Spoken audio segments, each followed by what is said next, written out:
Bapak Ibu, orang-orang muda, anak-anak, biarawan, biarawati umat beriman sekalian yang terkasih dalam Kristus. Hari Minggu, 2 minggu yang lalu kita merayakan pesta penampakan Tuhan, Epifani. Lalu hari Minggu yang lalu kita merayakan pesta pembaptisan Tuhan. Dalam hari-hari ini juga, hari Minggu yang lalu dan hari Minggu ini sesungguhnya kita masih ada dalam satu tema yang sama. Bagaimana Allah menunjukkan kemuliaannya. Dia menunjukkan kemuliaannya ketika putranya dipermandikan di sungai Yordan, langit terbuka, Roh Kudus turun dalam rupa burung merpati, lalu ada suara yang berkata, "Inilah anakku, kepadanya aku berkenan." Di situ kita melihat Yesus menampakkan kemuliaannya juga. Hari ini masih dengan warna yang sama, Yesus menunjukkan tandanya yang pertama, melakukan tandanya yang pertama, dan dengan itu juga menampakkan kemuliaannya sebagai Allah. Seperti yang dikatakan dalam Injil di bagian terakhir tadi, dengan itu Yesus telah menyatakan kemuliaannya dan murid-muridnya percaya kepadanya. Semua ini merupakan tanda yang Yesus lakukan yang akan ditutup dengan tanda paling mulia, yaitu kebangkitannya sendiri. Kehadiran Yesus di pesta perkawinan ini oleh banyak ahli tafsir kitab suci dilihat sebagai juga dukungan dan berkat dari Yesus kepada kedua mempelai.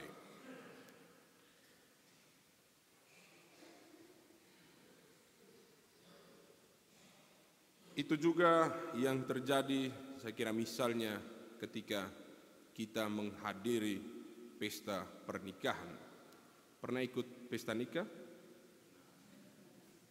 Sering, ya. Ketika kita pergi ke pesta-pesta pernikahan, itu bukan saja hanya karena kita ingin pergi makan minum, tetapi karena kita ingin memberikan dukungan kita, doa kita kepada kedua mempelai yang baru memulai tahap hidup bersama mereka. Kita ingin mendoakan supaya bahtera pernikahan mereka berjalan dengan baik, setia sampai maut yang memisahkan.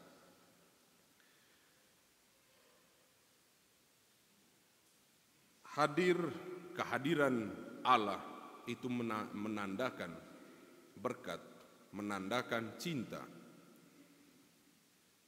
Dan perkawinan itu merupakan satu peristiwa sakramen oleh gereja, diangkat sebagai sakramen karena pada sisi yang lain perkawinan itu dilihat juga seperti relasi antara Allah dan gereja yang kita lihat dalam bacaan pertama tadi.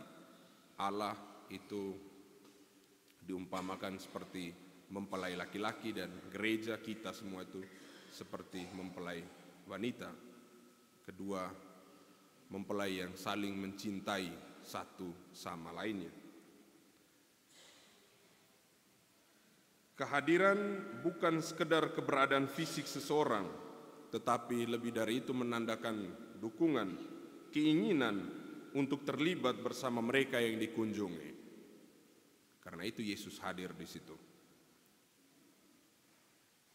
Misalnya juga ketika kita pergi mengunjungi orang keluarga yang berduka. Pernah pergi melayat juga? Oh, sering. Kita pergi karena kita ingin mendukung keluarga yang berduka dan ingin mendoakan orang yang meninggal supaya dia boleh diampuni, boleh berada bersama Allah di surga. Tetapi kecenderungan yang terjadi akhir-akhir ini adalah kita pergi, masuk, berdoa, satu kali Bapa Kami, 3 Salve Maria, tutup dengan kemuliaan, 1-2 menit di depan jenazah. tetapi berjam-jam di rumah-rumah di mana kita ditempatkan. Kita pergi melayat, tapi yang kita melayat ini di rumah-rumah yang tidak ada jenazah. Ini hal yang saya juga temukan, kami temukan bersama Pater Sisko dan Pater Sony dalam kebetulan mereka sudah duluan pulang kembali ke tempat kerja, jadi dalam diskusi itu hal yang kami lihat terjadi di wilayah kita ini. Bahkan pernah satu kali saya buat ibadat penguburan, jadi rumah yang meninggal ini ada berhadapan dengan rumah-rumah di mana bayi laki-laki itu ditempatkan. Jadi yang hadir di tenda itu cuma beberapa orang, dan dari rumah-rumah itu mereka nonton balik kami yang di tempat yang sedang melakukan ibadat. Saya dalam bayangan ya bisa jadi mungkin bukan Katolik jadi tidak apa-apa. Tapi aneh, tadi datang dem babi. Bilang bukan Katolik, itu datang dem babi. Baik, Bapak Mama umat beriman sekalian yang terkasih dalam Kristus. Di desa-desa miskin di Galilea, pesta perkawinan itu adalah pesta yang paling dihargai oleh semua orang. Selama beberapa hari keluarga, teman-teman, sahabat, kenalan datang menemani kedua mempelai, makan dan minum bersama. Mereka menari, bernyanyi lagu-lagu cinta. Karena pesta pernikahan, saya kira ini konsep yang juga sama dengan yang kita hidupi di sini. Ini bukan saja membentuk relasi antara dua manusia, tetapi ini membentuk relasi antara dua keluarga besar. Sehingga pada akhirnya ini menjadi satu relasi yang besar, tidak saja hanya mereka yang menikah.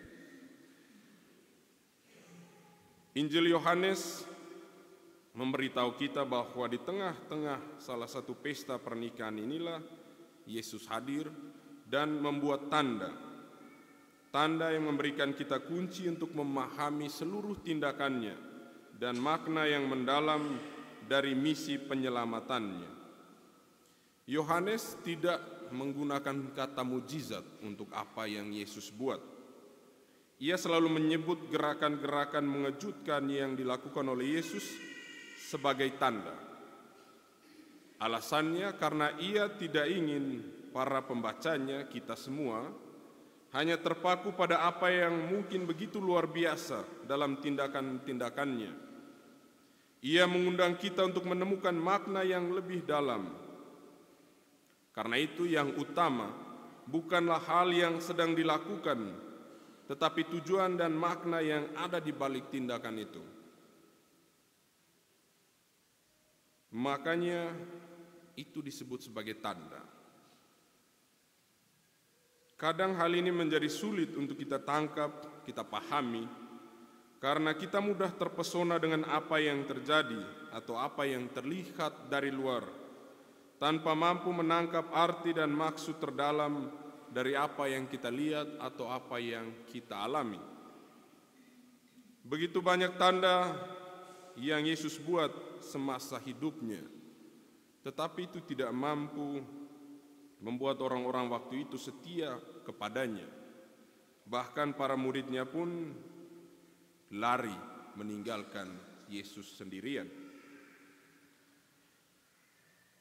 Makanya kecenderungan inilah yang membuat segala dimensi kehidupan kita senantiasa mementingkan apa yang terlihat di luar, apa yang ada yang bisa kita lihat secara langsung, hal-hal yang membuat orang menjadi terpesona. Kita ingin memiliki sesuatu bukan karena hal itu penting, tetapi karena itu terlihat bagus. Itu dipakai oleh semua orang, itu dimiliki oleh semua orang. Dari sisi iman, hal-hal itu membuat kita kadang tidak mampu memahami arti dari tanda-tanda yang Tuhan berikan kepada kita.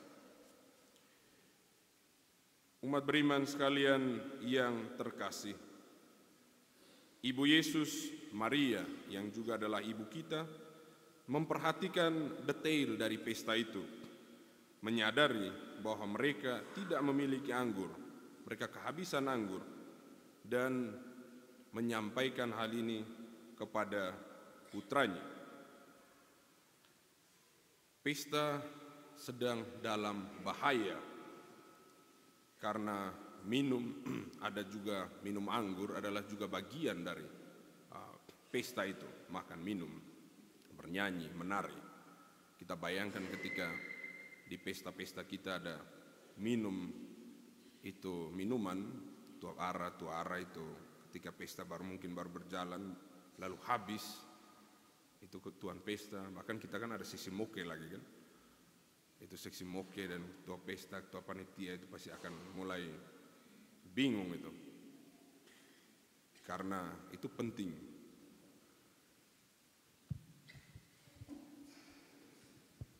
Maria percaya kepada putranya.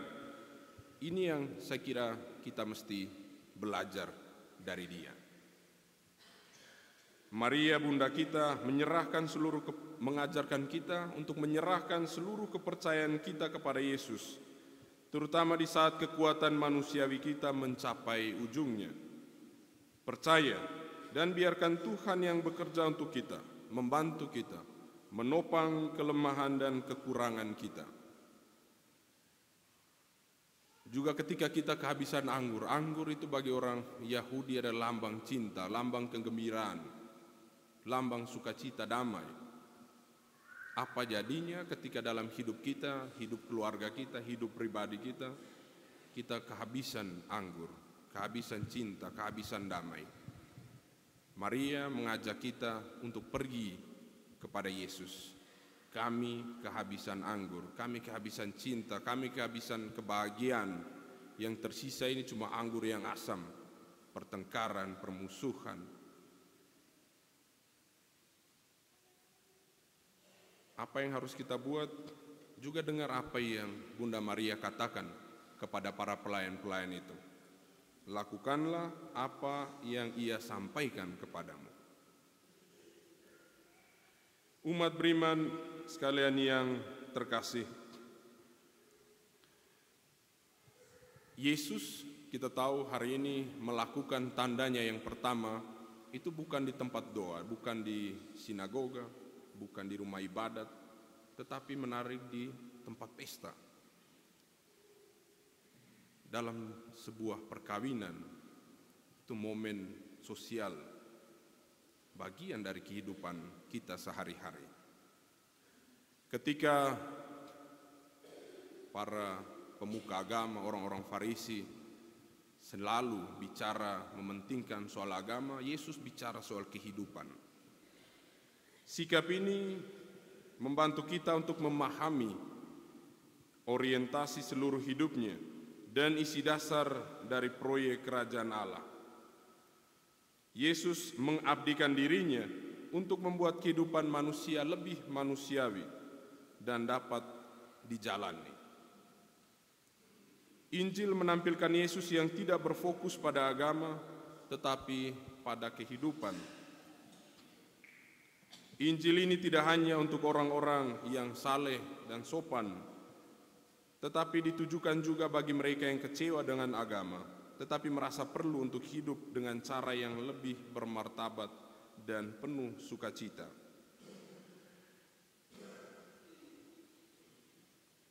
Di halaman rumah tempat pesta itu ada 6 tempayan berisi air yang dipakai untuk pembasuhan menurut adat orang Yahudi. Guci-guci tempayan-tempayan air itu melambangkan kesalehan religius para petani yang berusaha untuk hidup murni di hadapan Allah. Yesus mengubah air-air itu menjadi anggur. Campur tangannya menjadi tanda bahwa Allah ingin memperkenalkan cinta dan sukacita ke dalam hidup beragama. Hidup beragama kita tidak boleh tawar dan kaku seperti air, tetapi harus menyenangkan seperti anggur. Di Mazmur 104 ayat 15, kalau ada yang punya Alkitab bisa lihat, itu juga bagian dari pepatah tradisi orang Yahudi, anggur menyenangkan hati. Ya, seperti kalau kita mulai minum 1 gelas, 2 gelas, itu pas mulai senyum, mulai ketawa, omo makin banyak, omo yang enak-enak semua. Itu pas beban tuh macam tidak ada sama sekali. Tapi pas ketika sadar besoknya itu baru sadar, beban hidup banyak sekali. Hidup beragama kita tidak boleh tawar dan kaku seperti air, tetapi harus menyenangkan seperti anggur. Damai, sukacita, pengampunan, berkat yang kita terima ketika kita merayakan Ekaristi di gereja, harus kita bawa pulang untuk kita bagi kepada mereka yang sedih, yang kecewa, yang diam-diam meninggalkan iman mereka, yang merasa bosan dengan perayaan Ekaristi. Bukan dengan menghakimi mereka, tetapi dengan mendengarkan dan mengasihi mereka. Memperlakukan mereka sebagai saudara-saudari dari Bapa kita yang sama, yaitu Allah kita.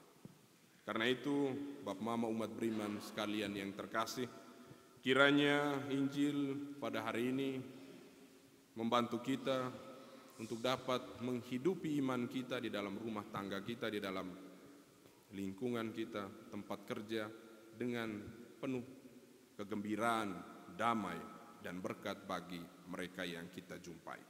Kemuliaan kepada Bapa dan Putra dan Roh Kudus.